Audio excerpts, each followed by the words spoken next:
ممکن نہیں ادراک میں آ جائے سکینہ، ممکن نہیں ادراک میں آ جائے سکینہ،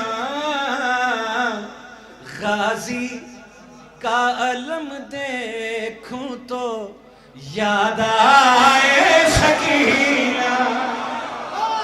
بسم اللہ الرحمن الرحیم۔ بحریہ ٹاؤن لاہور 52 کنال رقبے پر محیط لاہور کی رقبے کے لحاظ سے سب سے بڑی شیعہ مسجد، جہاں پر ایک پرسوز روحانی منظر کا اضافہ مشق جناب سکینہ سلام اللہ علیہا یہاں اس کی شبیہ بنا دی گئی ہے۔ یعنی وہ مومنین جو کہ کربلا کے زوار ہیں وہ بحریہ ٹاؤن لاہور میں آ کے دیکھیں گے تو یہ مشکیزہ جناب سکینہ سلام اللہ علیہا اس کی شبیہ یہاں بنا دی گئی ہے۔ عباس کا پرچم اسے دیتا ہے دعائیں، عباس کو لکھتا ہے جو ستائے سکینہ۔ اور یہ کربلا میں بین الحرمین کی شبیہ ہے۔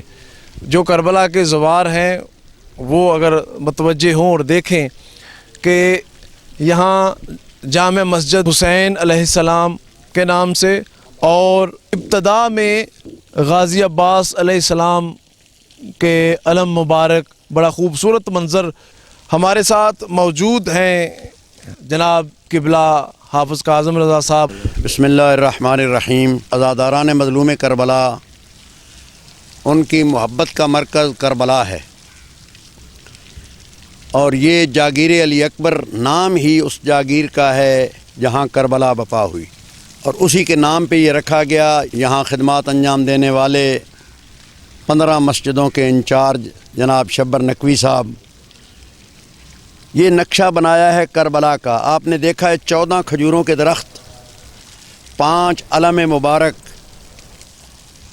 ایک امام بارگاہ جناب علی اکبر کی والدہ کے نام پر، اور جاگیر علی اکبر امام بارگاہ بیٹے کے نام پر، اور ان کے بابا کے نام پر یہ جامع مسجد الحسین، جہاں روحانی اجتماعات ہو رہے ہیں، اور یہاں پر جشن منانے والے مومنین دنیا کے عظیم خطیب، عظیم ذاکر، عظیم واعظ، عظیم منقبت گزار یہاں پر تشریف لاتے ہیں اور بانیان کے دلوں کو محبت اہل بیت سے گرماتے ہیں۔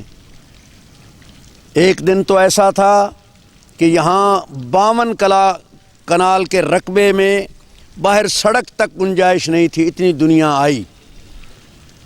ندیم سرور صاحب تشریف لائے تھے اور مومنین کے دعوت پر اسی طریقے سے دیگر پروگرام یہاں پر جناب سیدہ کا دن، ہر ولادت شہادت منائی جاتی ہے۔ تو مومنین کرام، ہمارا یہاں آنے کا جو مقصد وہ یہی تھا، آپ کو یہ منظر دکھائیں کہ ہم اپنے کتنے خوبصورت گھر بناتے ہیں۔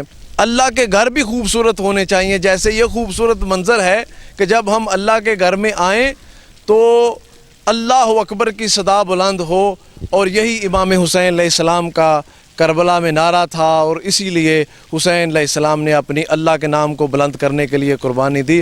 اللہ تعالی ہمیں مساجد اور روحانی مناظر کے ساتھ اٹیچ ہونے کی توفیق عطا فرمائے۔